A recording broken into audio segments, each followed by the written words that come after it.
Ένα πολύ ωραίο σάντουιτς. Έτσι είναι, παλιόφιλε. Προσοχή! Εδώ θα βρείτε καβουροπάτι και πίτες πλανκτών. Νομίζω ότι είναι καλή ιδέα να ανοίξουμε μαγαζί στη χωματερή. Τι είναι αυτή η μουσική? Θα αναγνώριζε αυτή τη μουσική παντού. Είναι ο Μπαρμπατζέκινς. Μπαρμπατζέκινς! Έψαχνα καινούργια παπούτσια για την κυρία Μπέση. Έχεις βοηθήσει τη μαμά μου και μένα σε κάποιες δύσκολες στιγμές. Θα ήταν τιμή μου να δοκιμάσεις πρώτος τα υπέροχα μπιφτέκια μας.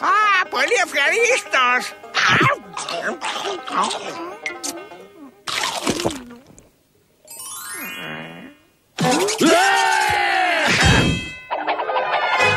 Μουχλιασμένες πίτες σκότωσαν τον Μπαρμπατζέκινς.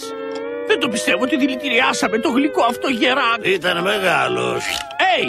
Τον είχα σαν παππού μου. Εσύ φταίς που ήταν σάπια τα καβουροπάτια. Εσύ έβαλες τόσο πολύ σάλτσα από φύκια στο μπιφτέκι. Εσύ το άφησες έξω τόσο πολύ. Αυτό έφταιγε. Παίρνω τη συνταγή να τη διορθώσει. Με τίποτα.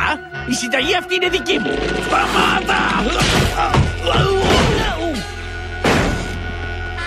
Θέλεις να μαλώσουμε για τη συνταγή? Θα σου δείξω εγώ τι θα πει μάλωμα.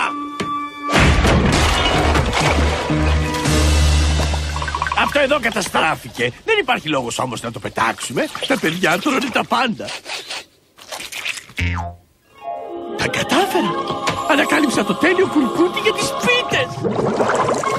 Εν τω μεταξύ ο Πλανκτόν είχε γυρίσει στο δημοτικό σχολείο. Αυτή τη φορά όμως πήγαινε μόνος.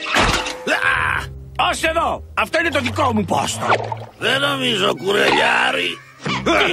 Θα έπρεπε να ντρέπεσαι. Θα έπρεπε να σε πνίξω εδώ και τώρα. Φύγε από μπροστά μου. Κοιτάξτε πάλι σπαστικό. 5 δολάρια στο κουρελιάρι. Θα αποφασίσουν οι πελάτες ποιανού καβουροπάτι είναι καλύτερο. Παρακαλώ κύριοι, εδώ θα βρείτε τα νόστιμα καβουροπάτια. Ο Τζόνι τρώει τα πάντα. Πάρε ένα καβουροπάτι, Τζόνι.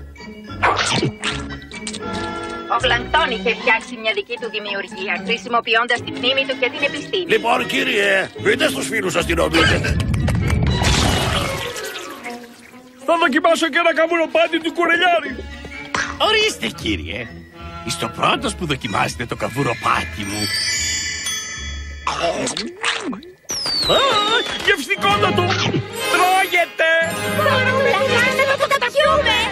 Είναι η πιο απολαυστική αίσθηση που έχει γευτεί η γλώσσα μου μέχρι σήμερα. Θα σου δείξω εγώ, καβούρι. Κάποια μέρα θα σου κλέψω την καταραμένη τη συνταγή και δεν θα σταματήσω μέχρι να την κλέψω. Η συνταγή μου ήταν, είναι και θα είναι πάντα η καλύτερη και το ξέρεις. Δεν θα είχες τη συνταγή αν δεν ήμουν εγώ όμως. Με λες ψεύτη? Θα σταματήσετε να φωνάζετε ο ένας τον άλλο. Δεν το πιστεύω ότι αφήνετε μια συνταγή να καταστρέψει μια όμορφη φιλία. Ήσουν ο μοναδικός μου φίλος που δεν το έπαιζες κάποιος. Τα λεφτά όμως δεν αγοράζουν τη φιλία. Η ζωή μου ήταν γεμάτη απογοητεύσεις από τότε που γίναμε εχθροί. Όλα αυτά τα χρόνια ήθελα να κλέψω τη συνταγή σου, όμως στην πραγματικότητα προσπαθούσα να ξαναποκτήσω τη φιλία σου. Αυτό μόνο. Αλήθεια? Αυτό ήθελα πάντα, να γίνουμε όπως ήμασταν, εσύ κι εγώ, ενάντια σε όλους. Τι λες για μια αγκαλιά, καβούρι, παλιόφιλε? Θα το ήθελα πολύ, Πλάνκι, παλιόφιλε. Δεν σε συγκινεί αυτό, Κάρεν? Υποθέτω πως ναι, αν είχα καρδιά. Λυπάμαι, καβούρι, παλιόφιλε. Κι εγώ. Τώρα, Κάρεν, είσαι κουρελιάρη. Σαμποντάρ! Φύγε, Κάρεν.